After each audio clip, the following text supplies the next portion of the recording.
Hey everyone, it's Kelly from Silly Moon Quilting Co. Today we're going to talk about the ins and the outs of our rulers. So we're going to start by demoing how to use Judy really quickly, and we're not going into all of the markings and all of that stuff. This video is strictly to show you what to look for and what to expect when you're looking at rulers. So if you look at the inside of Judy, you'll see that this little area is rounded here. Now, one would think that that would mean that when you're quilting, you're going to end up with a nice round there, and that's not the case. It's actually opposite of what you think. So the inside of this, where it's rounded, anytime you're traveling on the inside of a ruler, you're going to end up with a nice sharp point where these two go. So if you want a nice sharp 90-degree angle, you're going to use Judy, come down, stop there, take one pause, one extra stitch, just to make sure your thread's secure, and then you're going to go along the other edge, and then you'll end up with a nice sharp 90. The opposite of that is the outside of this ruler, which we always have on our rulers a little bit of a round, but even if this was a nice sharp 90 in this corner, anytime I'm going around the outside of a ruler, I'm only going to be able to get a round in this corner unless I pause and shift my ruler. If I were to just use the ruler and carry on around, I'm going to end up with a round there. And why is that important? Well, it's important when it comes to rulers such as our Twinkle rulers. And we have a set of 3, but this is Twinkle B. So Twinkle B ruler is the middle of the 3 sizes of stars that we have. And you'll see it's designed a little bit different than most rulers. And a lot of people will ask, why did you not just do a cutout and then we can just follow along with that cutout? Well, the reason for that is when we designed it, we wanted nice sharp points on the outside point of the star and on the inside point of the star. And the only way that you can achieve that is by stitching it the way we're going to stitch it with this ruler. Anytime you're going around all the way around the outside or all the way around the inside, one of these 2 points is going to be rounded. It has to be because your ruler foot is round. So I'm going to switch cameras now, and then we're going to show you what that looks like stitched. Okay, so stay tuned. So I'm going to demonstrate the inside-outside principle using Judy. Today I'm stitching on my Bernina B735. I'm using Aurifil thread actually today. So I'm going to bring my ruler foot over to the side of my quilt. I am not going to worry about bringing up my thread at this point. I'm just going to do a couple locking stitches as this is just for demonstration purposes. So I'm going to hold on to my ruler beside my ruler foot, and I'm going to stitch along the inside of this ruler. And I'm going to turn this just a bit so you can see that a little better. And this is showing you as well, remember when you're working with rulers, I can stitch at an angle, I can stitch left to right, forward, back, whatever works best for you. So I'm going to stitch along. And when I reach that round there, my ruler foot will nest in there perfectly. Zoom in on that so you can see that. So you'll see there my ruler foot is nesting in there quite nicely. So what I'm going to do is take one extra stitch there. That's going to make sure that my thread is going to get locked and it's not going to get pulled around the corner. I'm going to come back out there a little bit. Hold on to that and stitch along that edge.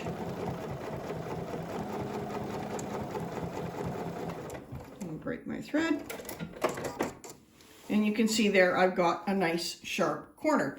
So the opposite, if I were to do the opposite side of Judy, this is what that will look like. I'm going to stitch down here so that you can see the 2 corners side by side and see what they look like. So I'm going to bring my ruler foot back down again. I'm just going to do a couple locking stitches so that I can get going and show you this video. And I'm going to stitch along the edge. Take my time when I get to that corner, but you'll see going around that corner is now going to be rounded. I'll break my thread there to show you. So you can see the difference in those 2 corners. And that's the principle anytime you see an inside corner or an outside corner. Now you can, if you're using the outside of the ruler, end up with a sharp corner, but what that means you need to do is this. I'll bring my ruler foot down there, and I'm just going to do a couple locking stitches.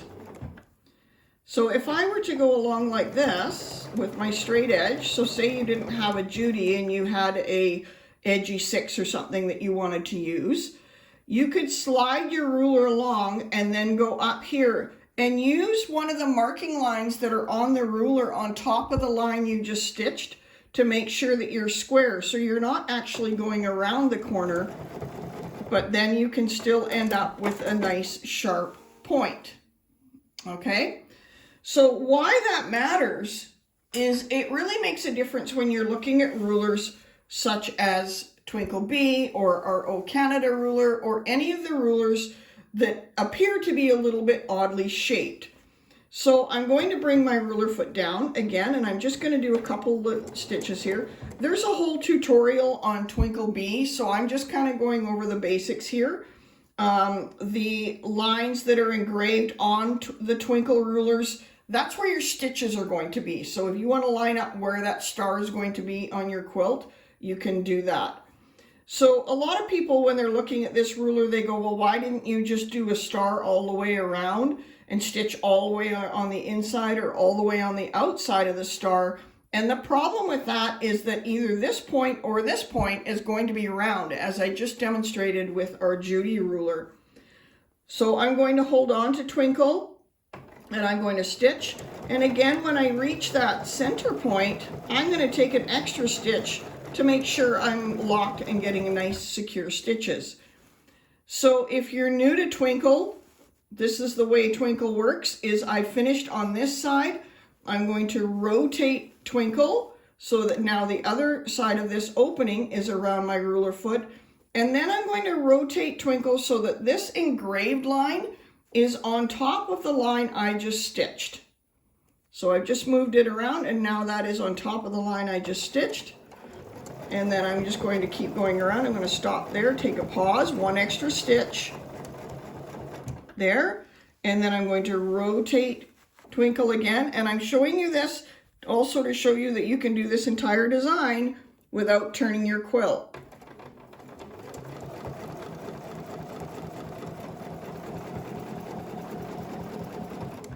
Pause there, and I'm going to rotate around one more time, looking behind my machine to see what it looks like. Make sure that I'm lined up well.